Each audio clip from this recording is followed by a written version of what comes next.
Hitting record. Doing the intro. Thanks for tuning into the Carrie Handle podcast. Here's your hosts, Bryce and Kevin.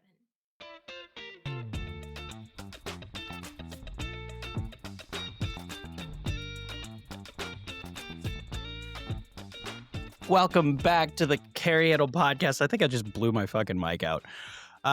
Thank you for tuning in with your hosts, Bryce and Kevin. That was the worst intro that I've ever done in my life, but I'm bringing the retro intro back. It's back, baby. Keep it. Keep it. I brought it because I thought you didn't like it. This isn't fun anymore. Why? Because I like it? Yeah, exactly. You have completely taken the wind out of my sails, sir. How Good. rude. Well, good. I'm the sailless wind. How are you, Kevin? Thank you for joining me again for a bit of tomfoolery. Sailless wind. Huh. Oh, well, the people have probably already figured out we have a guest. Probably because of some retarded ass. Friends, really quickly, before we introduce our guest, I already forgot. I literally said I wouldn't, but I did. Friends of the podcast, Hammy 3D Prints, the Carrie Handle. Maybe that might be the discount. If not, just text your message Hammy. He'll probably tell you. Yeah, just message Hammy. Eastern Slings or Eastern Shore Sling Company. I know how to do things. The Carrie Handle gang. Yeah, Carrie Handle gang was Hammy.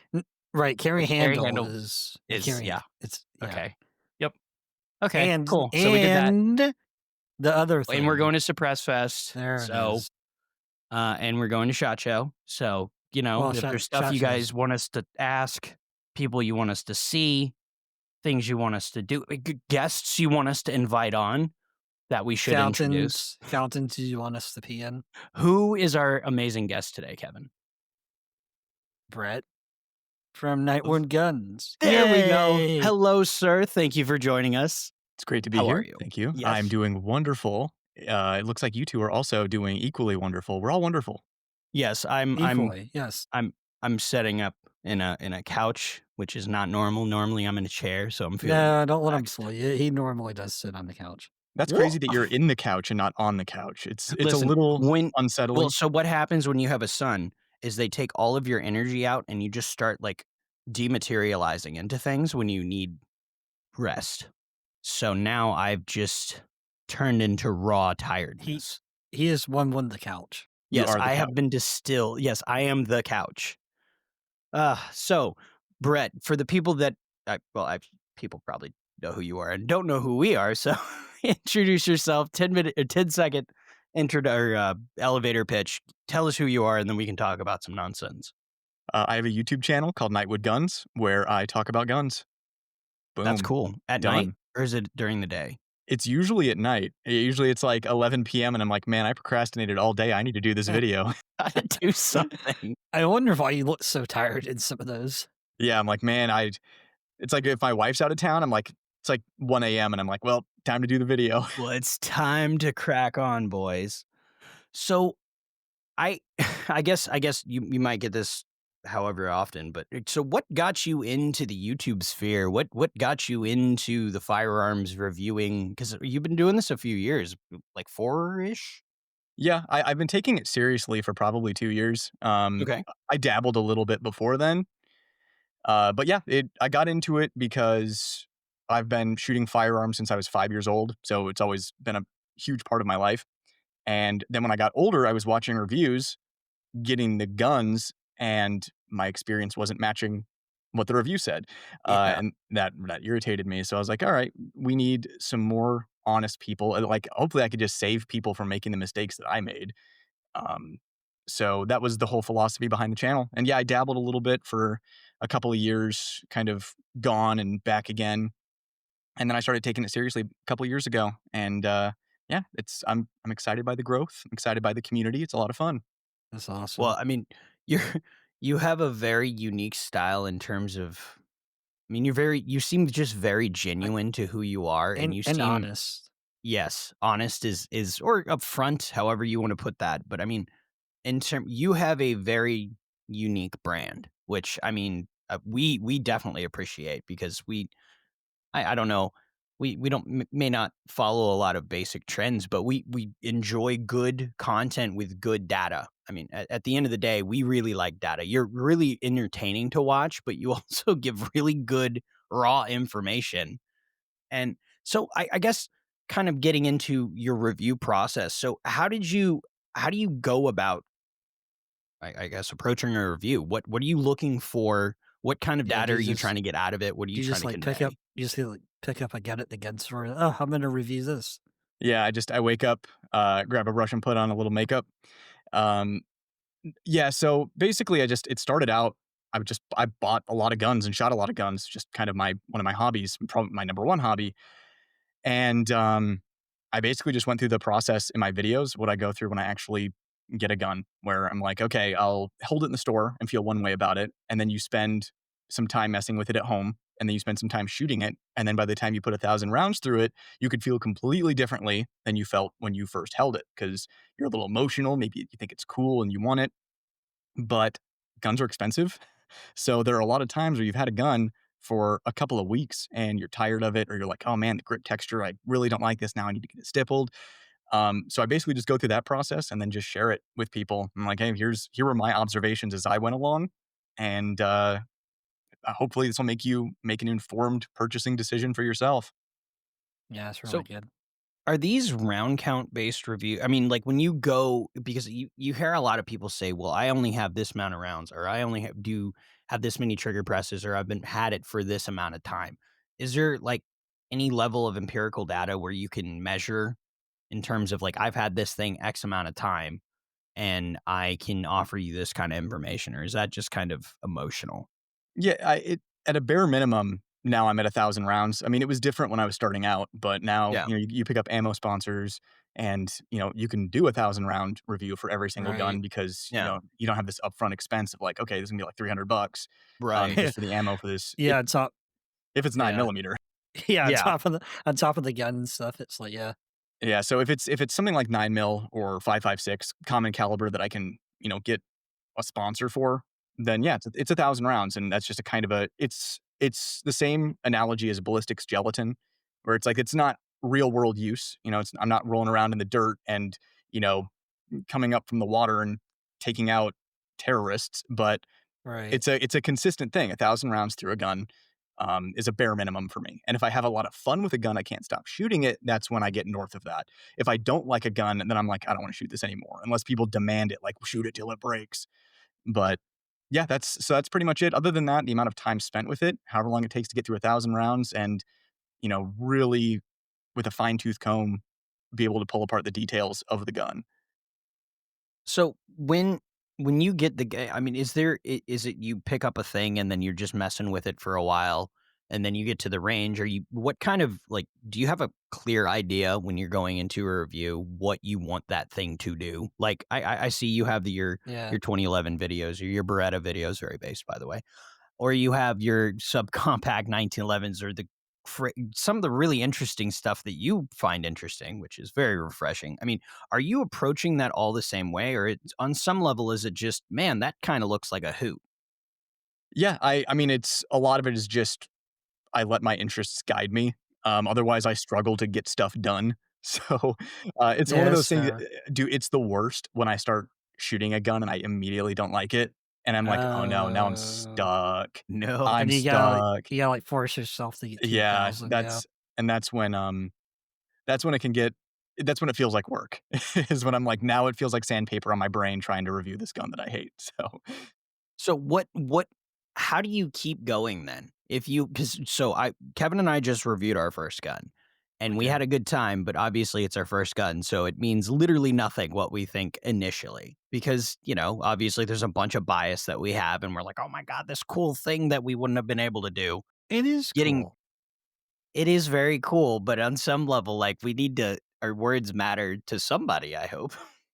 So we yeah, got I to just get past that. I just follow the shiny thing. I like that. That's And good. that's pretty much it. And I really wish things were different in the industry. I wish that I could, get more guns for review. It's not practical. There are so many companies that just flat out will not work with me Mm. because even the companies that have someone who's reasonable working there, making decisions, they realize that there's an unpredictable aspect. There's a bit of a wild card aspect of like, this dude's gonna say whatever he thinks. And Right. we can't risk that. Because there are some things like the Canik MC9 that I flat out made an impact on sales for that. And like they Mm. didn't send me that. I got that and I got screwed and I shared that with everyone. But you look at the view count that video got. I mean, there are so many people that watch that and were like, man, I was 100% on this. Now it's a no. Just, Yeah. tens of thousands of people. Right. Because of that, bigger companies, it's gonna be Glock, SIG, Smith& Wesson, Colt, all those they don't wanna send me anything, and I can't drop, $1,000 on, 50 different guns Right. a year. It's just not practical. Right. So because of that, I follow the shiny, and if any opportunities come up where a company is cool with like, "Yeah, we value the honest message, we value your opinion, we value feedback, and we think that the audience is going to value your opinion, and we're confident in our product," then Mm. that's when I'll take them up on it if it's even something I'm interested in. I can't tell you how many Olight and Osight products I've just flat out ignored the emails on because I'm not like a product whore like that. It's just Right. if I find Right. something interesting or I think other people will, then I'll give it a shot. That's really interesting. So, in terms of companies doing what you do, how much does working with the company change how you see their products? Because Not that's at been a all. Yeah. not at all. Not at all because I Nice. literally do not care if they ever send me a gun again. I view my word, my integrity as irreplaceable. You Okay. cannot put a monetary value on it. It's one of those things where, for example, Kimber's sending me stuff right now. I've had good Uh-huh. experiences with their recent stuff. I was If they I was gonna yeah, ask about that. if they ever sent me something, which next up is the KD-S9C, which I'm the only gun that I would question more than that would be the Micro 9. Yeah. Good. Like, if this doesn't go well and they don't Yeah. like what I have to say and they don't ever wanna send me anything ever again, I literally Mm. don't care. I'll make videos on other stuff. So, Right. Yeah. I like your yes, what I like about your style of video. It's very honest. And, like, what was the Smith& and Wesson revolver that had that trigger? It yeah, kept it kept sticking? that was the 640 Performance Center Black, $1,000 Mm. revolver that Yeah. doesn't work as well as a $400 Taurus. Yeah. That review is crazy. It is like, just, ah. Yeah, no, it's icky, and it's not the first time it's happened to me. It's happened many times. It's a Jesus. huge problem, and then sending it into them, and they send it back, and it has a different problem. Like, come on, it's Yeah. you put your Performance Center stamp on there, which is just cosmetic features essentially. Yeah. It's Um, like the M badge on BMWs. It's like, is that an Sport or is it an Yeah. M series? no, So I get 100%. Does it mean anything? yeah, their quality controls is kinda like, boop. Yeah. But yeah, it's one of those things where I know Smith& and Wesson, like, knows about my channel. I know they've watched it. They've commented on one of my videos, something a little snarky, so, like, they know who I am. And then the Okay. Yeah. weird thing is after that 640 Performance Center video, Mhm. they called me, which is kind of weird because I don't have any contacts there, so that means they saw my channel, found out what my name It was. tracked you Yeah, down. it tracked me Hey down and hey, got my phone John, number. what's this guy's name? Figure Yeah, his so name out now. so they tracked me down, and honestly, I'm sure they're probably fed up because I've crapped on, like, 3 of their guns now. Rightfully so. I purchased all of them, and they all had problems. Right. Yeah. But then they called me, and I missed the call. I was in the shower when they called, and Power move. when Likely I came back, story. they didn't leave a message, and they never called again.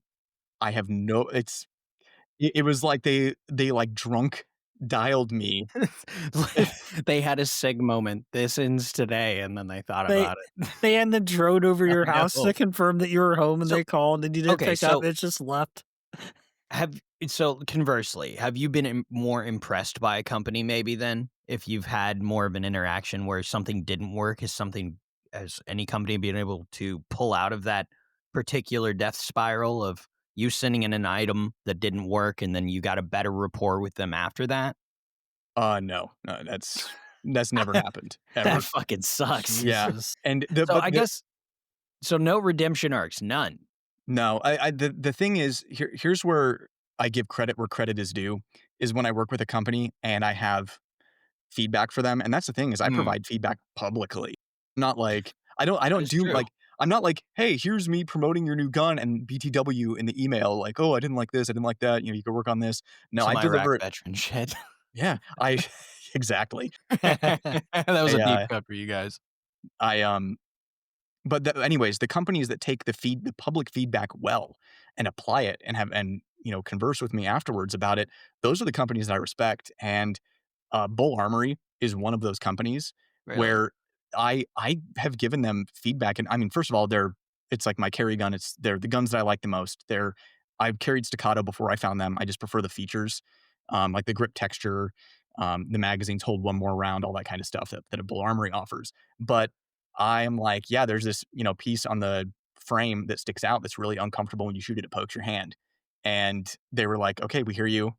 Is it under the thumb safety? Yeah. Is it that, like, right angle that Yep. all of those fucking 2011s have? Yeah, and some of the companies and one like the piece of feedback that I gave in the video was Yeah. you have TSAS, a Turkish company that is making a gun that costs, like $500, the TSAS, base DS9, that they smooth that out. So on a Mhm. $600 Yep. gun, it's smooth, and on their, $2,000 gun, it pokes you when you're shooting it. I And would say the Mac, I still had to file down, and I still got rid of that because that fucking sucked. true, That was yeah. still a problem. But yeah, that's the thing is companies like that. Fusion is another one, although Fusion kind of ghosted me afterwards, so I think they might have been cool to my face, but they were like, this we can't trust this guy. This Um, fucking guy. yeah, Of and then course, we'll like change those things. yeah, and then I mean that's the thing is there are a lot of companies that they'll send me something and then I'll just do the honest review on it where I show the pros and the cons, and the cons really aren't even that bad, and they get irritated. There's a holster company I worked with that they sent me a holster and I don't even remember what the comment was. It was like this small comment in passing that the wedge, it was an AIWB holster and that they have like a built-in polymer wedge on it. I'm like, yeah, this thing is not as comfortable as a foam wedge. It kind of pokes you. That irritated them so much that they're like, we're never sending you anything again. That's Jesus. so interesting because holsters are so personal, Yeah. but I have also noticed that holster makers are very sensitive and so much like not even on a public forum. Like I'll message somebody like, "Hey, this was cool.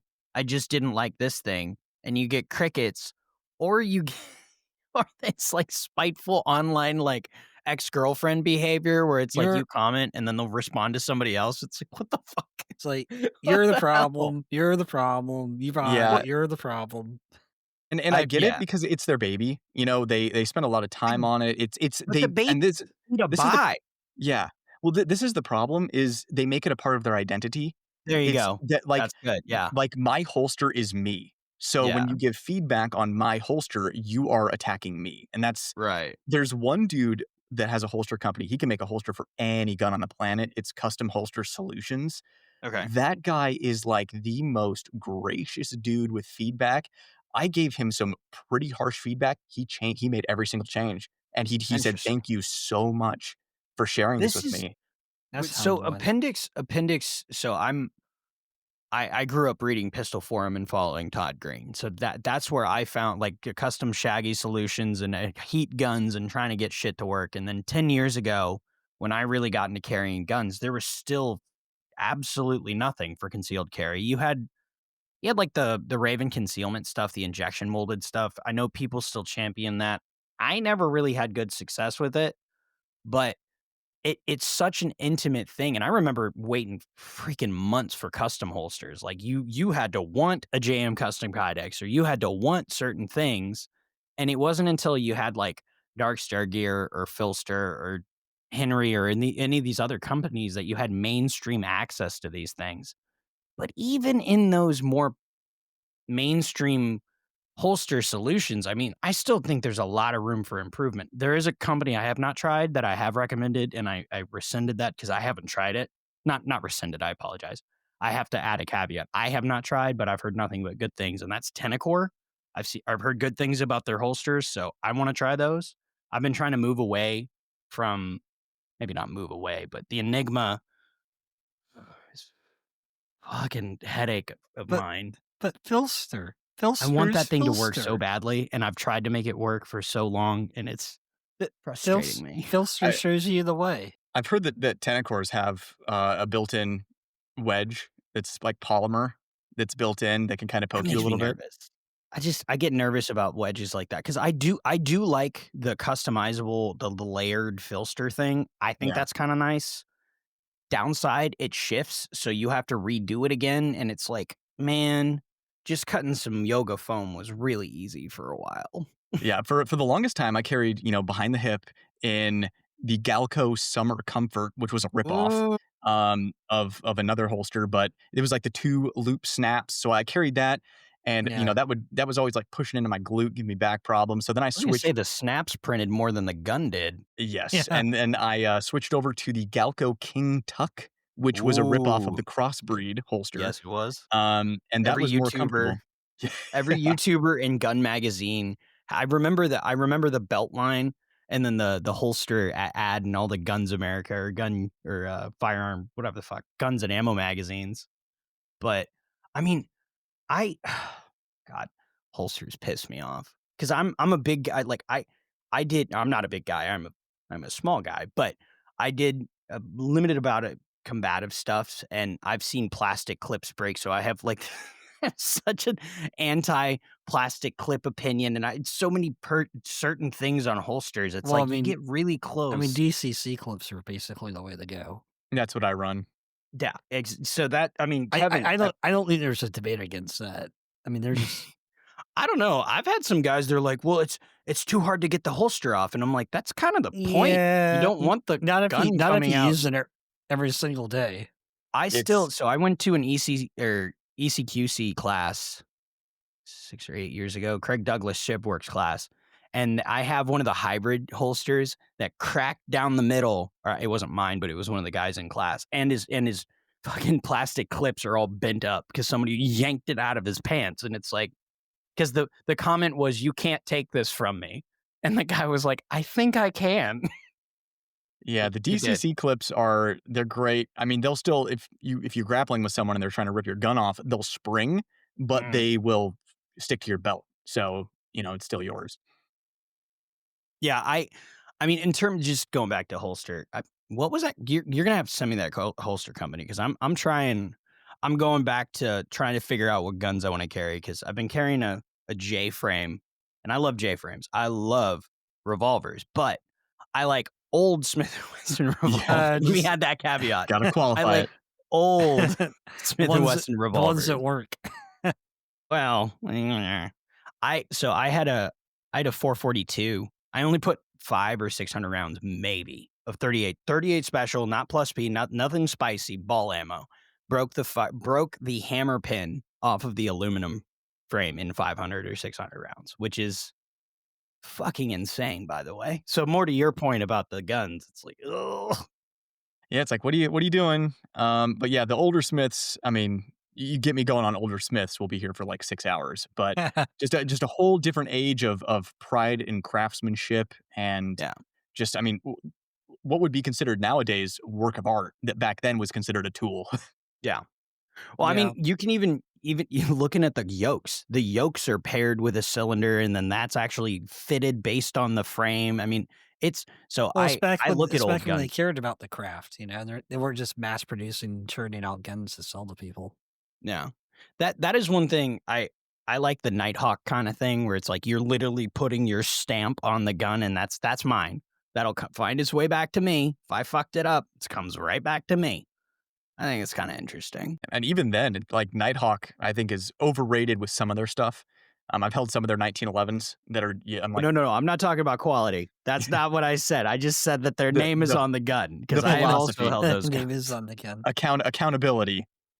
Dude, some of those old Nighthawks, I played with a Predator 2, which is the stub weight, like the commander size one. It bit me. The stub weight. I put my fat finger when I was trying to charge a gun because it's not a 4 1/4. It's even smaller, so it's even heavier. It was like a 19-pound. And then the stub weight and the slide went and, and fucking pinched my fat roll on my hand. That's a tangent. But it felt like a Kimber. The stainless, like there was over travel for the thumb safety, and the thumb safety itself felt like crap. And I'm like, I used to drool over these. What is this? But yeah, like if you're going to spend that much money, you need to get something like a Guncrafter Industries or something. Yeah, the no names are fucking. Ooh, those are nice. Jeez. Yeah, And then, if you're a real man, you get the 50 GI. Well, of course. Obviously. Is there anything else? I mean, dude, with 50 GI, fun story. Steven Seagal used to have a house like not selling me here. Like 10 minutes from my place. And when he moved to Russia, he had his assistant like move all of his stuff, sell them to local gun stores in the town that we were in. And his stuff was just popping up in like 2 or 3 of the gun stores in that town. And this was probably a couple of years ago. Walked in there and I saw, I'm not even kidding, like 5 cases of 50 GI ammo in this shop. And I'm like, why do you have 50 cases or 5 cases of 50 GI? And he was like, oh, that came from Seagal. And I'm like, Steven Seagal's sitting there with like, 5,000 rounds of 50 GI. He's absolutely sitting there, by the way. That was the correct statement. Yep. No, he does like the kung fu, like the people throw themselves. Yeah, Seagal also, my local shop that I've been going into my entire life, they are a partner with the channel. He came in there one day and unholstered his gun, bragging about how good he was with guns and how great his gun was. He pulls out his 1911 and he's like, I carry a very special set of rounds, so it will stop anyone in their tracks. I know this because of my time in law enforcement. And he takes out his gun and everyone's like, whoa, whoa, whoa, whoa, whoa. And he racks it. And this round just flops onto the counter. And it's like, he's like, Full Metal Jacket. Racks it again. Another one flops onto the counter. He's like, jacketed hollow point. Racks it again. Bam. Full Metal Jacket. Racks it again. Baby. Jacketed hollow point. And it's like, what are you doing? He's the guy that I argued with on Facebook about rainbow loading mags. That's the guy. Because except nowadays it's copper rounds and like a rip or whatever. Yeah. Wait, what? I mean, after the first one, I'd be like, well, get out. He went the whole mag, dude. He went the whole mag, and everyone's the like, whole time. I think everyone was just like awestruck. Like Steven Seagal is in our store. Why does it smell so bad in here, dude? Dude, if he was where I'm at in Jacksonville, he would have been dropped after the first one. Everyone was just frozen. Those in gun time. store boys. Not even the gun store boys. Like somebody else shopping in the store probably would have dropped him. Like, whoa, what's going on here? Holy shit, that was Steven Seagal. Was it? He used his mind powers to freeze everyone in the shop. Oh, yeah. It's that man bun. The tighter it is, the more authority he has. Wait, let me wrap my head around this for just one moment, if I may. No. Okay. Full Metal Jacket goes through the perp and kills Timmy. Jacket and Hollow Point just kills Timmy. So Full Metal Jacket is now killing Timmy again. Have you ever seen The Punisher, like the live action Thomas Jane movie, Kevin? The only movie that matters? Yeah, I have. Okay, well, Warzone's amazing. So Warzone's dope. No, Warzone is actually way more comic book accurate. No. I'm not gonna. Okay, I'll give you it's comic book accurate, but the first Punisher is the best Punisher. It's not. It's a great Punisher, but Warzone is absolutely better. The first one is iconic. The first one's iconic. There you go. I'll give you iconic. Okay, all right, I'll take iconic. In a deleted scene in that, they were going to have, you know how like when he's walking through in the Saints and where he's like, he had just killed everybody and he left Johnny with the grenade in his hand? Yes. Okay, so in that scene, there's a deleted scene. When you see him pop a magazine out and top off his gun, he racks a round in. In the deleted scene, there was a whole deal where he was talking about why he has a jacketed hollow point as the first round in the magazine, followed by hardball, and that was I think it was because I think it was because at the time they were like, well, it's more reliable if you have the defensive round be the first one, so you get him, and then the rest of them are for barrier penetration or some bullshit. But it kind of just boiled down to 1911s don't really work that well, and sometimes you just need to use hardball. So it is like an old. It's a FUD way of thinking because every fucking person you talk to in like 2010 was like, "Yep, the barrier penetration. That's what it was." Yeah, that is fucking Wild West, bro. It's insane. Well, I mean, the Wild West was the Wild West. I remember having arguments about people about 3.5-inch 1911s and going, that doesn't make a lot of sense because like the tactical response videos are going around and they're like, these guns don't work. And then like your grandfather's like, I drop however many people a knob. It's like, weren't you like a supply chain guy? What are you talking about?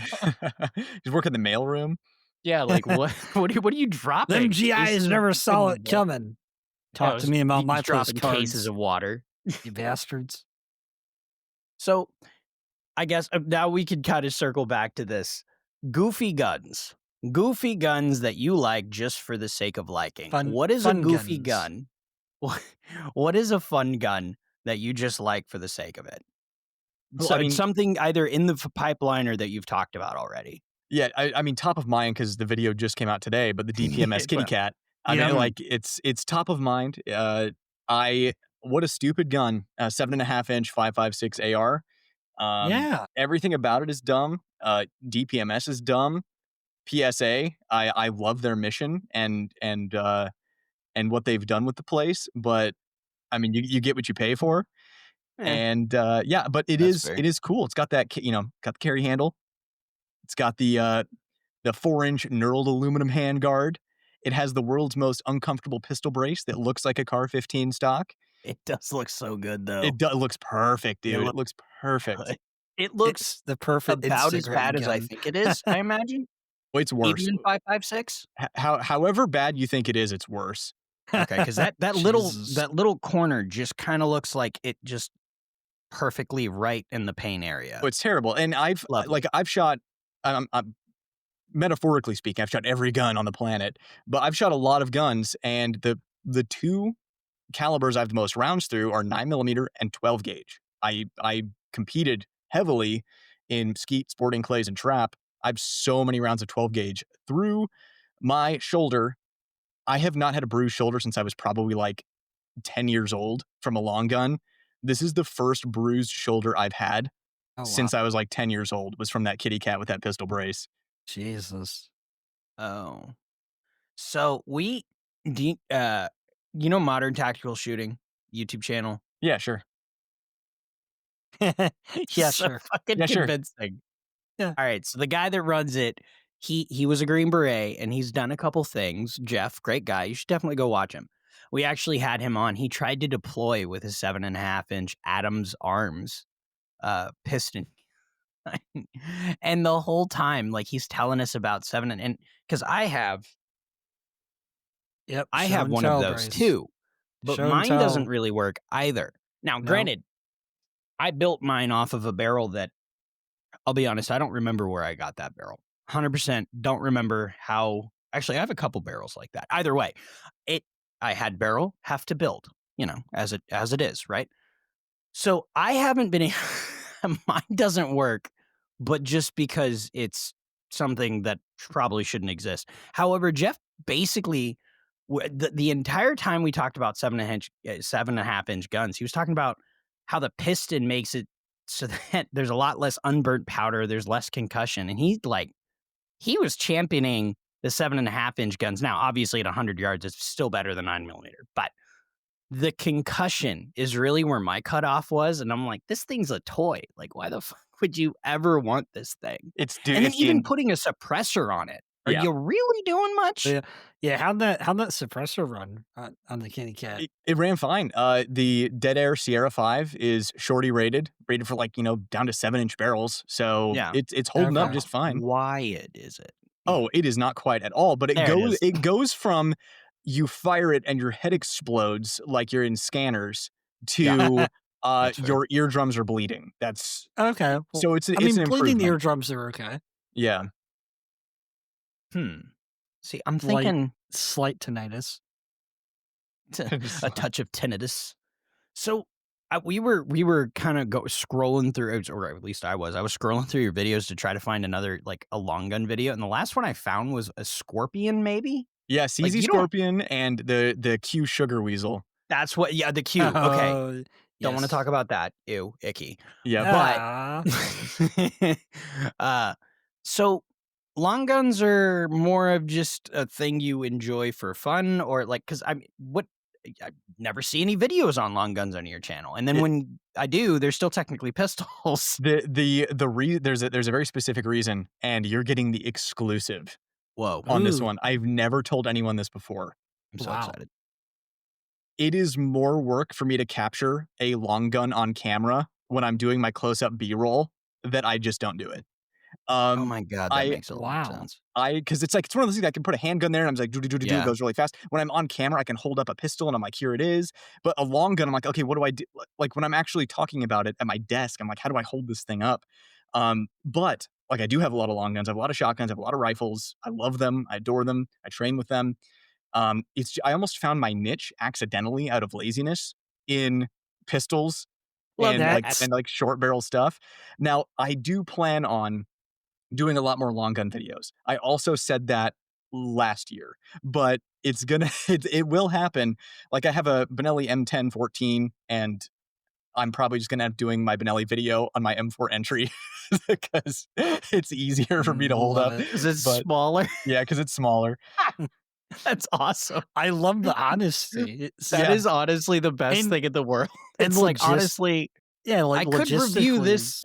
this long thing, or I could just show you a handgun. I mean, it's like fellow awesome. content creators, we can totally get that. Like Rifles you are make- so annoying. Even to yeah, take when a you're making picture of. stuff, you want to be like logistically make it easier on yourself. You can make handguns in media look so much more dynamic than rifles, or at least easier, because you can get tighter on them, you can work around Yep. them easier. I mean, God, that's such a good point, though.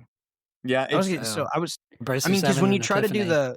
the Here old comes- school YouTube, like when here you're looking at the comes- table, it ends up like the nut and fancy style where you end up like, okay, well, here's the front part of the gun, and here's the middle part of the gun, and here's the ass part. It's like, fuck, dude. And then if it's zoomed out too far, it's not personal enough, and then it feels like you're creeping on somebody, and it's Yep. like, Yep. fucking shit. And so, like, when I do eventually do like a long gun video on something that's not a pistol or an SBR or an SBS, I'm Yeah. like, I've already thought about this. I'm gonna put like a lav mic on my collar and then step back Yeah. away from the camera because my thing is like I have my mics. I keep my stuff set up, my lights, my mic. I don't move it because I'm lazy. Unless people are like coming over, I'm entertaining guests. I'm like, oh, I gotta put the lights away, and I'm like, gotta get them back out. I have them set up just the way I like them. So when I have to do something different, I'm like, oh man, okay, this is gonna take me like 10 minutes now to set the lav mic. Then I gotta test it to make sure the audio is right. Like I just want to shoot my video. I just want to talk about guns. Just want to talk about Yep. guns, man. Yep.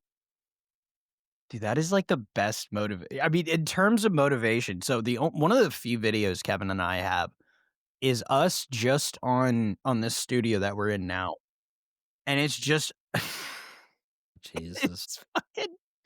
it's Kevin trying to switch the clips on his fucking I- dark studio. Got it eventually off camera.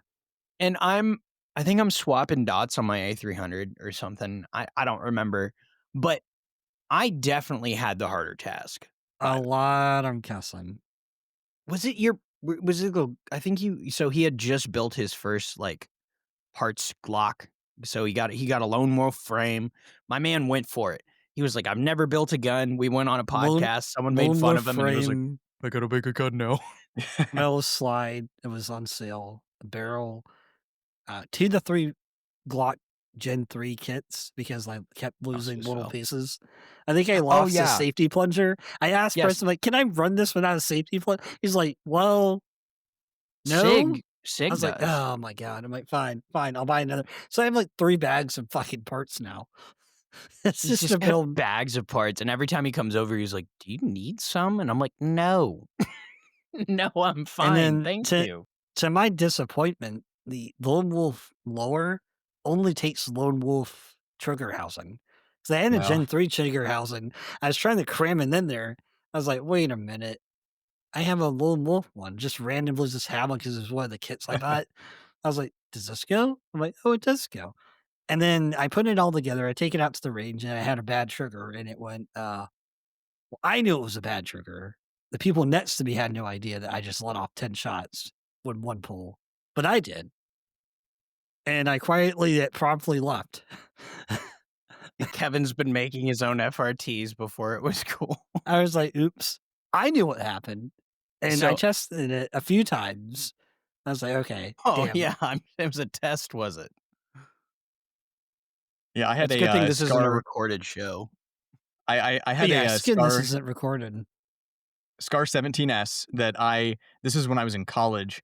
And I mean, first of all, the deal I got on this Scar 17S was unbelievable. I traded some stuff in, but it was like a shady shop that was local to me that did like weird cash deals. That's like, Love it'd it. be normal price for a credit card, but cash deal would be a really good price. Everything Oh was yeah. legit, 44.73. It's like everything was legit, but it was a For killer deal. you, it was legit. Yes. For me, it was legit. I couldn't pass it up. It was too good of a deal. So I got a Scar That's fair. 17S and I wanted to throw a Geisley Super Scar trigger in it. And I spent all my money on the Scar. So I go on Gunbroker and I'm like, I'm going to find a pre-owned or used Geisley trigger. So I did that, got it. I put it in there and then the thing ripped full auto at the indoor range that I Yeah. was at. And then I took it There's a apart. It reason turns that out, was a used. yeah, one of the springs was like bent and messed up, and the other one had been like clipped. I don't know what this guy did Oh to it, God. but I remember, kind of like loading up, the 308, put it in there and just, and I'm like, time to go, time to leave. So I don't know if anybody's familiar with Tom Gibbons, Range Master. So it's a firearms training course that or a trainer that I had followed for some time, and he was putting on an instructor course that, mind you, I had to. I mean, there's a fair bit of there was travel. I had a hotel room. There's a bit of work involved with this. It was a 3-day course. I don't remember, but at the time, I was a very poor Bryce. I'm a poor Bryce now. I just have a son and I'm poor, so it's just there's been progress in my life. It's great. So, at the last day of this class, my gun has been fine, but I at the time was thinking, hey, I'm going to stipple this gun eventually, or I'll get somebody to stipple it. So when I got the gun, all I did was it was an FNS-9L. That was my first handgun I ever bought, because I remember John Johnston from Ballistic Radio was testing one. And I was like, I gotta have that because Glock 34s are boring. Ironically, I have one of those. That was a second gun because I grew up and just bought a Glock, whatever. So this gun I just stripped all the texture off completely. I got adhesive grips or silicon carbide grips from Springer Precision. And I decided, it'd be a great idea is just, take striker assembly out and hit it with some emery cloth, throw it back in, and then go to the class, not test fire the gun, go straight to class. Brilliant idea. I definitely recommend it. On the second day of shooting, I'm like, man, this gun's still working. Or no, I'm sorry. The first day, I'm thinking, man, this gun's still working. This is great, but the texture sucks, and the adhesive grip had started to work its way up, and it basically glued my magazine release shut. Because I'm in Florida, so everything's about 1,000 degrees. It's a black gun on my body. We've been shooting hundreds, almost 1,000 round in a day. It's so much so that like it's like the idea is lock the gun open because it's to help cool it down. So also melted the bottom of my holster and almost burned my crotch. It was fun. But so the second day, so the night of, like, we're doing our test the next day. So I'm like, oh shit, the grip, I got to fix this. So I go to Walmart, buy a stipple or buy an iron or a soldering iron, stipple my gun in the hotel room, rip off the stocks. Granted, I have little girl hands at the time, so callous city, that was fun, ripping my hands up. But the qualifying test the next morning, I get out, I make ready. Mind you, this was also my carry gun, so I was rubbed raw. It was great. Still have the gun, by the way. Uh, and we do one volley, and my gun doubles. Like, no. And so basically every 10th round was a double. And so I have the certificate. I passed that class with a sometimes sort of not really select fire FNS, because I thought I was master gunsmither with the emery cloth. It's And like, a all right, stipple gun. everyone, we're doing a bill drill. All right, beep, pop, pop, pop, pop. Yeah, baby. How'd you shoot so fast? It's like those old YouTube videos you'd see with like the GMs or whatever. They pull out their 1911s and go, "Ba-dap!" You're, whoa, shit. It's like, hammer follow. No, you don't say. The other gun that I'm thinking of, and Bryce he's gonna roll his eyes as soon as I say it. And the AK-47 I had from Riley Defense. That thing, see, there he goes. He rolled his eyes. That thing started to do And some funky shit, like fucking outer battery, and okay, the so headspace was fucked up, and it would double. It would do all kinds of weird fucking shit. Here's the funny thing, though. Guess who pushed me to buy the thing out the door because it's really good and the quality's great. okay, Man, in I my wonder who that defense, was. Oh, here I it comes. didn't Here's have the Nightwood defense. guns to tell me not to tell you to buy that. Here's the because the guy from AK Operator Union was like, "This gun's great. It has 5,000 rounds." And then COVID, and then bad recommendations. Well, it's funny because it would work for me. Bryce would come touch it, it would break. I will say I bought a Mac 9 DS almost out of spite because I almost bought the 9 or the 9S, not the Mac, the 9C. What was the one that you reviewed? The Commander. They changed the name a few times. It's either DS9 or B9R. I think it's DS9 now, but I think DS9, it used to be that one. So I almost bought that, and the only reason I didn't is because one was on sale and the other, and then I think it was because the Mac 9 has an RMR cut, and that was way more compelling to me. But you're sort of the reason I ended up. Actually, you are the reason I ended up with that specific pattern, but I still hated that gun, and I don't know why. And I think maybe it's just because I don't like 2011s, which is crazy. No, I love 1911s. That's not the reason. No, it's not. If I could give you like my Bull Armory TAC Pro 5-inch, and you shot it, you would love 2011s suddenly. So I almost bought a Mac. I almost bought a Bull again. So I don't watch very many YouTubers. I watch you. I watch Lucky Gunner. I watch 9hole. I watch Ian, obviously. Obviously. Do I watch anybody else? I don't think. Why are you asking me? I don't know. You know all the shit I do. I don't know. Yes, he does. I don't know. I know I don't really watch that many. So I don't like things. I don't like when things explode and somebody goes, ho, ho. Like I don't. That's not very fun for me. Yeah. He does, but there's a time and a place. Well, no, I'm busy. I have stuff to do. So when I'm like watching stuff, I want to learn. If I'm not learning, I'm wasting my time. It is a waste of my time otherwise. I don't remember where I was going with that, but you were talking about guns. The point was, there's only a few people who have actually gotten recommendations. So it's hard sometimes. But so I remember where I was going with this is I almost got fucking. When you were pushing the Bull stuff really hard, they had not at all kept up with demand. Like they were just perpetually out of stock, or like those weird spam or like scam websites where they made themselves look exactly like. And there's just like one comma off. Yeah. Well, yeah. I mean, no. Some of these places like made it look exactly like Bull Armory's website. Yeah, it'd be like bullarmoryshop.com. Yeah, there you go. Yeah, exactly. And the other thing is Bulls, I definitely think have come up in price. They have a little bit. First of all, they've come up in price. They're working with dealers now. So now there are a few dealers in the U.S., so you can actually go into a shop. One of them is local to me, Scottsdale happy Tactical. About that. Yeah, so you can actually go in there and hold it, but they are marked up a little bit, which means they also pop up on Gunbroker more often now that actual U.S. dealers are, have them in not for like $5,000. But they also ramped up production significantly. So now, at the very least, there are always going to be 3 or 4 models in stock.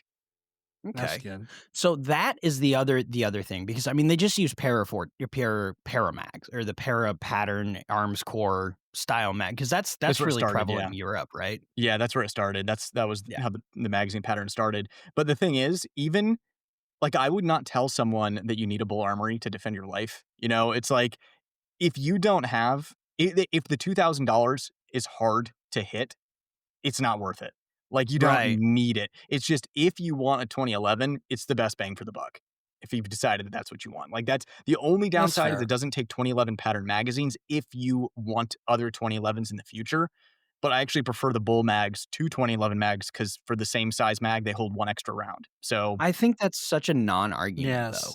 Yeah. In terms of, because Kevin and I have talked about where it's like, well, this takes Glock mags. And I'm like, that's great. I'm not putting the same Glock mags for my 34 that I'm putting into that gun, because they have their own magazines. Like, they have their own ecosystems, because I like tracking things. These are for this thing. Ecosystem. This goes here. Well, it seems a little foolhardy to have two animals drinking from the same well. If you can give them both their own individual supplies, you can isolate issues. I don't. Now I'm flustered. He's very I have flustered myself. I hate that argument. It's like, oh, does it take Glock mags? It doesn't matter. It should not matter. You should buy its own magazines. Glock mags are Crazy person. ubiquitous. If it doesn't take a Glock mag, I don't want it. The magazines are gun specific, sir. Okay? There used to be a fucking golden age where companies would be like, hey, we need to feed this ammunition. Let's design the feeding system, and then we'll design the gun around the feeding system. Or, hey, I like this action or this recoil operation or this gas system. Let's pair it with this specific caliber because this specific chamber pressure and fuck. People piss me off. And that's how we end up with a Bren 10 where there are more guns than there are magazines. True. Or like, well, they did that with the M1 carbine too, right? Where it was they couldn't keep up with like the supply. They're just like, stripper clip? Yeah. It's fine. Just keep, stripper clip. Do stripper clip. Although I think magazines were I think the logistics were different with magazines then though. I got flustered, I'm sorry. As you were quite flustered. This is the same problem I have with 1022s. It's lazy design. I'll have to vent about that at some point. I'm sure somebody will be upset, but 1022s are bad guns, and I'm not afraid to say that.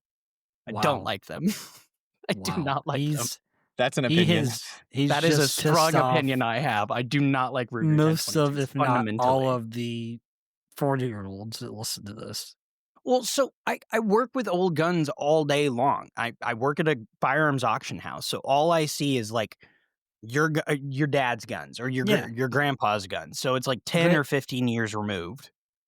And so I see 22 design, a lot of 22 designs, and people are like, "Oh, it was a great design for when it came out." No, it wasn't. No, it was not. It was never a good design. It's a bad design. We're going to have, you know what? No. We are having a 22 episode. We're getting Chris to come back on, and I'm going to bitch about 22 design. That's what's happening now. Jesus. Lazy design is not compelling. Lazy but successful. There it is. Lazy but successful. Okay. Only matters if you win. I know we've had some problems with Smith & Wesson. I will say I do like the FPC 22 because it's not at least direct blowback, and I fucking hate that. Or no, I like it on that gun. I think it's cool. That thing definitely ran. It was just chugging along. Yeah, you were talking about ammo, so we had no idea what we're doing for this first ammo. So that this Smith & Wesson sent me this gun for a review. For my other job, well, I guess not technically for my other job. It was for a review, and then I'm just going to end up buying it because it just seems like the thing to do. It was fun because, we ammo tested, and I dirtied a target, and we had the ammo test again. It was great. Okay, but we spent like $300 in ammo because we're like, all right, we should probably buy as much as we possibly can. Never mind the fact we did this at like 10 o'clock at night, and we bought like 2 types of the same kind of ammo. We doubled twice. Yeah, we did. It was good. And then, or we didn't realize that there were different ammo. It was good. It was a good time. Definitely go to Academy or the gun store at night with your best friend. All we can Very say clear thinking confidently is Winchester Super X sucks. Kevin got. I'll say all that we publicly. got from that. Everything Winchester else, Super X was terrible. Which conversely, the Varmint was almost the best, which I thought was weird. It was, but the Super X, hot garbage. It makes me think of Hornady's numbers. It's like they have a great podcast and their bullets look really pretty, but then when you start printing with them, you're like, what the fuck? What the hell? Yeah, here's Hornady Critical Defense. It's 115 grains traveling at 900 feet per second, and it doesn't expand. It doesn't. Who needs expansion? Expansion is for losers. Now, what I will say is their handgun ammo, I've seen magic done with that, but I don't know why that doesn't, accuracy-wise, not ballistically. I don't even want to get critical duty shit, but like in terms of accuracy out of a handgun, out of a Glock 17, I've seen magic. conversely, I cannot get my fucking LMT to print anything more than 2 MOA when gold medal matches 1 MOA all day long. I'm like, what is this? Granted, I mean, the forums are absolutely scattered with people just complaining. It's like, everything else is so good. The bullets are great, but you just... The only Hornady ammo I run is 380. That's it. Oh, yeah. Well, so they're Frontier, like they're cheaper. That interesting because they bought somebody's other production, right? Because Frontier was a different company, I think. Yeah. Okay. So that ammo, actually, Frontier wasn't that the company? I think it was. It may right? have just been Frontier, whatever ammo or something. But actually, that 5.56, I know I used to test fire a lot for another job that I had, and I was actually pretty clean ammo. I didn't mind that. It was very consistent because I like part of my job. I was doing test fire. Is I watch ejection pattern all day long. And so I just feel like, ooh, that's really pretty. Oh man, you get tired. And all of that, the definitely ventilated room, test fire room, it's good for the brain. A lot of creative. Actually, that's how I got my that's how I made that's what how you the kept fuck, up the with half CS the one? ideas. That's where I got the Counter-Strike ejection port from. So I flipped the spring on an AR ejection port so that it would keep it closed, like the Counter-Strike one, so it would open and close when you Right, yeah. eject it. I'll have to send you that video, but so it works. It'll clear the ejection port and then close it back. That's great. I mean, that's a good idea for like keeping mud and muck and crap out of the. It's really good until you have to get inside of it, because what you have to do is then lock it open and then hope the live round you did it with enough gusto or chutzpah to try to clear the ejection port, or it just spits it back into the case or back into the chamber. Let's not worry about. You do this like fucking, you gotta put your foot in the magazine well, pull the charging hit. It's a good time. I highly recommend it. You flipped that spring around. It was a great idea. And then you put it down, blew your nose, and it was just black snot. And you're like, damn it. You're like, man, I'm full of good ideas today. I don't know why. No, I'm thinking the down vent K spec from CAC and then the closed vent. I'm thinking that's what we're looking for, boys. That's the magic. Turns to the empty box of Frontier. What do you think, Frontier? I think it's a great idea. Who the hell is he talking to? I used to tell my coworkers the guns talk to you. I would tell my wife. I'd come home and be like, "Oh, I was talking to, I was looking at this gun and it was telling me that." And she's like, "It was what?" And I'm like, "No. Listen, interesting. Guns react differently based on certain criteria." Some call that. I'm not crazy. Okay, schizophrenia. Listen, I am in that shoot room, or I was in that shoot room for hours. I've huffed so many fumes. I didn't used to be this funny. That's what it is, you know? It really is. It's the fumes. Fucking fumes. What the hell were we talking about? I have no idea. Brett? We were talking about Bull Armory, and then it derailed into this. It just derailed in this insanity. Okay. Yeah, the Carry Hand the Podcast Insanity. Brought to you here, live. I'm here for it. Yes. Good, excellent. Well, yeah, I think you dovetail in just really nicely, so it's excellent. I'm pretty adaptable. Yeah, I can see that. It's good. Darwin, you're also really whatever. good at decorating. I mean, our viewers aren't going to be able to see this, but my wife would disagree. No. All right. What? Uh-oh, here it comes. Mine are pops, not anime, but like I like Batman and stuff and Transformers. No, at least a quarter of the stuff on my shelf belongs to my wife, but it stays in this room. The rest of our house is presentable. Oh no! So that's just like the room. This is my space. So see, like, that's what. Where's the bathroom? They open the door and you like slam it shut. And they know. Yeah, don't go in. It's down the hall. It's down the hall. It turns out this actually is I'm sitting on my toilet right now. This is literally that's your throne. That would be the coolest bathroom ever. So what do you do? It's like, making YouTube videos, looking at stuff, pooping. You know, I'm just playing like Pokemon Silver on my Game Boy. Whoosh, Silver was a crazy color choice.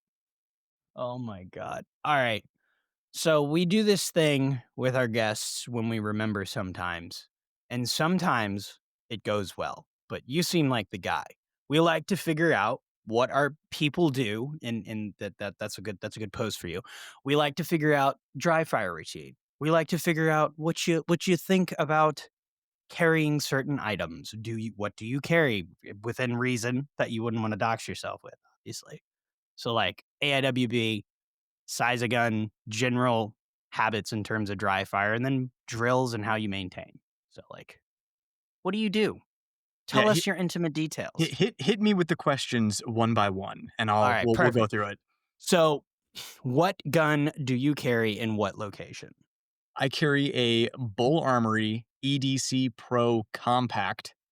So that is like a commander length 2011 with a ported barrel with a compact grip module, kind of CCO 2011. Okay. And I carry it with a Streamlight TLR7 HLX weapon light and a HoloSun 507 comp red dot in a tier 1 concealed Axis Elite with discrete carry concept clips at appendix. Did you Love say it. the gun was ported? Yeah, it's ported. Okay. Question. How often are you shooting the ported gun? How Um, often do you shoot your carry gun? so I have, and this is something that I recommend, is I have a spare Yeah, identical your gun. backup gun. Yeah, so that's the one that I shoot all the time. And then I keep my carry gun, all the springs are fresh, right. I keep it cleaned and oiled so it's ready to rock. But the one that I shoot all the time, I mean thousands of rounds. Okay, I so Okay. so on your actual carry gun, what kind of round count do you have? my actual that EDC Pro, man, probably like 2,500 rounds. Okay, so not very much at Not all. very much, no. I Okay, just enough. okay, I okay. make sure that all the mags work with my carry ammo, that, no parts were gonna break within, 2,000 rounds. Yeah, that And makes sense. then I will swap out my carry ammo every few Okay. months, and I'll shoot up what's in my mags to make sure it's still running and to swap out for fresh ammo. Are you Okay. micing for setback at all, or do you just have a regular process for or when you're cycling ammo out? I don't worry about setback because that gun stays loaded all the time. And if for whatever reason I need to clear it, I ride it home. So I'm Right, okay. Yeah. not dropping the slide on it. That's it's funny, Kevin, I think we've talked about that a number of times. You hear all the time, it's like, don't load or don't plus one load where you drop one in the tube. And I Mhm. think what people are misunderstanding is don't smack the don't just like absolutely smash your extractor on the back of the round. You can ease a round into the chamber without absolutely destroying it. Yeah, But like from a magazine. It's and from that's yeah, that's the important part. yeah. So Yeah, it's interesting. Okay. that's usually how I load my carry guns. If I have to jack around, if I have to change a battery, I don't drop it in and li land the slide on it. I rack it, mag out, put a new round in, Yeah.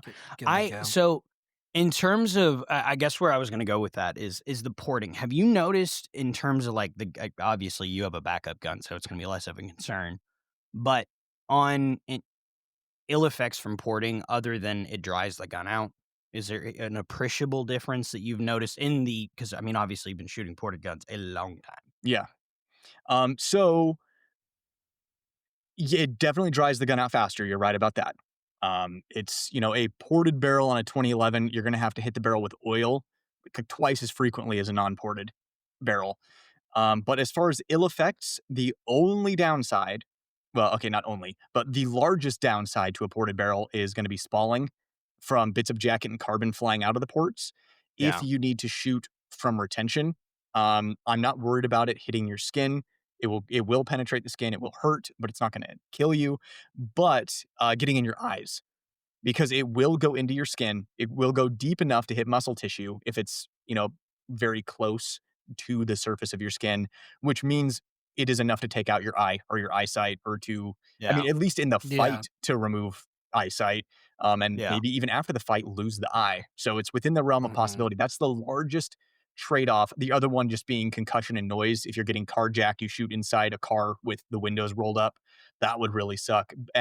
But that's about it. The advantage that you gain as far as maintaining accuracy with fast follow-up shots is a huge advantage if you end up in an actual, obviously worst case scenario, gunfight. Right. Okay. So are you shooting ported guns more often than not? I would Like, in say, terms of, like, is that your fun gun or I mean, okay, so the next step is what do you so how much are you shooting your carry gun or that platform? Because yeah, that obviously that platform. I mean, it is primarily what I train with is that platform. So if like Mhm. obviously I do a lot of the shooting that I do is reviews. I'm putting 1,000 right, rounds a week through a gun, and then the rest of the right. time, which there isn't much time outside of that, I'm training, but I'm doing deliberate training. Doesn't mean it has to be high round count, but I'm setting up drills and I'm doing actual deliberate, skill sharpening drills, even if it's just for, 15 minutes at the range, just to make sure, what's my baseline? Where am I starting at cold? And where am I ending up warmed up? And am I improving over time? So like that's what I will train with, but that doesn't mean that I only exclusively shoot ported guns. I will, because I'll every once in a while mix up my carry gun. Like I'll carry a revolver sometimes, or I'll carry a Glock 19 with a Radian Ramjet afterburner. I'll carry my Smith & Wesson MP 2.0 with the Lucky Sevens ports or something. So I am mixing it up, and I make sure that the ports don't become a crutch for me. They become That was my next yep, and that question. they become an Okay. enhancement for me. Okay, see, my question so beat me to it. Thank you, sir.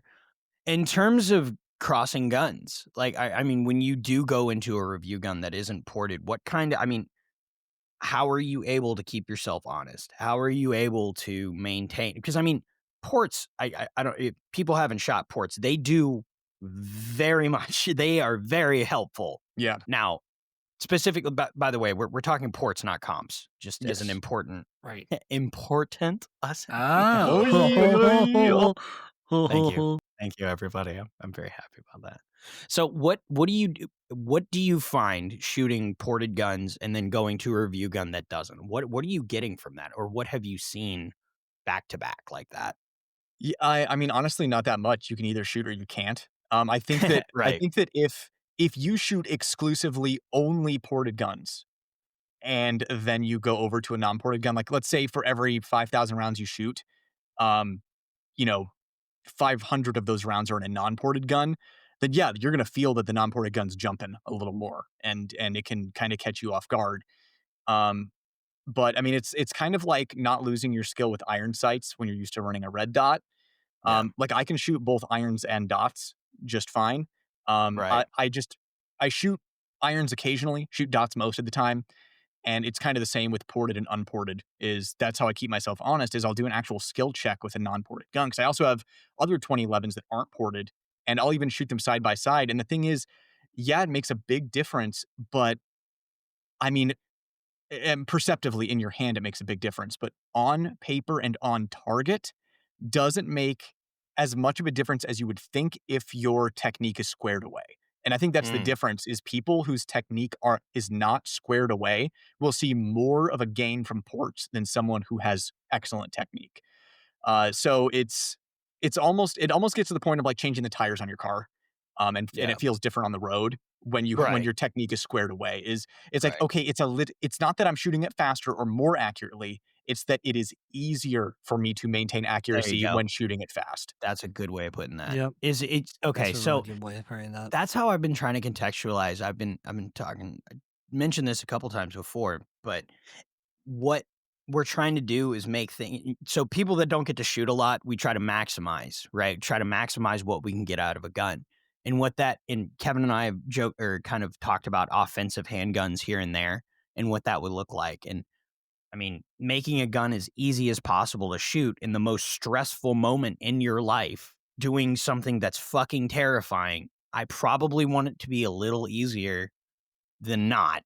But the flip side of that is exactly what you're saying is are you just relying on that? And how much of that are you just expecting the ports to do this and the super light trigger to do whatever? And Yeah. so that's a good point. Well, yeah, and a That's a good very example that I can give you is because I was a firearm instructor for over 10 years. I mean, I still do just on referral. Like a friend's like, oh, I have this friend that wants to go shoot. Like, yeah, I'll take them out. Every once in a while, someone, everybody heard that, right? yeah, every once in, Nice. I am an NRA certified firearm Whoa. instructor. So Wow. what you're saying, that's in every email too, right? Yep. On the bottom? Do you know I who like I that. am? That's I good. wear all of my patches My NRA instructor patch, I have one on Yes, my hat. they're all bright orange. Yep, I have them on all my shirts. Yellow for some reason? I wear the orange vest everywhere. No, the best example I can give you is, a lot of people will start someone out shooting on a 22. And then, it's like just someone who's never touched a gun before. Start them out on a 22 just so that there's no scary recoil, no scary noise. They're freaked out. They're already shaking like a leaf. It's like, let's make this not scary. Yeah. Whenever I bump someone, and this is usually the dudes because dudes like cool guns, is with the dude, I will give them, it's like, let's say they've shot their Glock 19 a little bit and they can't hit the broadside of a barn with it. I will go through the technique essentially. So here's how you grip the gun. Here's what your eyes should see. And here, pull the trigger. And I will give them a staccato XC after they've shot their Glock 19, and they will drill A zones after barely being able to hit the paper with their Glock 19. That is what I'm talking about when I say someone whose technique isn't squared away will see more of a performance gain from ports or comps. It makes that much of a difference. However, it becomes a crutch. You're not going to improve as much. It's a good opportunity for you to set up a good foundation without it being scary. But at some point, you're neutering yourself by only shooting the easy thing. However, you hand, let's say, a staccato P and a staccato XC to someone whose technique is squared away. A talented competitive shooter, for example. Their targets are going to look the same. Their splits are going to be very similar. Their overall time will be like 1/10 of a second faster with the staccato XC. And that's the difference. And my philosophy is, if your technique is squared away, why wouldn't you take every small advantage you can get? Because something else that can happen is, let's say you have to shoot with one hand. Okay, well, let's reduce that muzzle rise. And not that a 9mm is going to jump out of your hand, but if you need to rip off really fast splits one-handed, that's when ports or a comp can make a difference. That is a very compelling argument. I mean, in terms of really contextualizing instead of this is this for everybody. Because that's an excellent point, because I mean, what can be a crutch is also maybe the best and easiest way to distill raw ability in terms of you gotta have a good foundation before you having that high level guy. He doesn't have to worry about as much about cranking on the gun as much if it doesn't move as much, so he can be a lot better with his trigger and a lot more deliberate. He's going to get a lot more performance out of that. But then that is an excellent point in terms of why artificially handicap if you don't have to. Yeah, and that's the thing is, I mean, John Correa, active self-protection, like he says, your defensive gunfight is open division. You can bring whatever you want, and so can the other guy, and you are going to run what you have on you. So that's Chuck Pressburg is where we got the offensive handgun thing, and that's basically, he was like, if I can't bring a rifle, which, let's be honest, if I have to shoot people, I'd rather have a rifle than a handgun. Bad people. Now, bad people. Sorry. That's a good preference. We hear at the Carry Handle podcast. Bryce wasn't going to say that, but Okay, sorry. Bipedal, mostly hairless mammals, and we need to add objectively evil people. Objectively evil people. Oh god, objectively evil, bad bipedal. Used mammals. To be easy just to talk on the internet. It's just, oh god. All right. So if I want to shoot a thing that isn't a piece of paper, it is easier to do that with a rifle. Both ballistically, points of contact, it's just easier to affect change with a rifle than a handgun. Now, if I absolutely cannot bring a rifle, what does that handgun look like? And it looks like it's a lot bigger. It's got a lot of bullets. It's got a red dot. It's a lot to hang on to. It's easier to press the trigger because as much capability as possible. And Kevin, it doesn't count unless it has a red dot. I'm sorry. It's a Beretta. It gets a pass. He loves Berettas, and that is definitely honestly. The best thing. I'll be honest. It's the only gun I have in my desk that I can grab easily. What do I have? I got a bull armored blaze. What else do I have? Oh, here, of course, I got my carry gun. Okay. This is I have a Beretta 92D. This is my fidget gun. I got my piece and now we're as we all just again, gentlemen. This is not a video podcast. But that doesn't work. Okay. It doesn't matter. What do you mean it doesn't work? It works now. It works now. How so? It looks so cool though. Yeah. It does look really sick. Like somebody's trying to rob you, you pull that bad boy out on him, they're like, whoa. Like, never mind. Never mind, boys. Do you know All Steven right, Seagal? I do. I hurt you like 50 GI.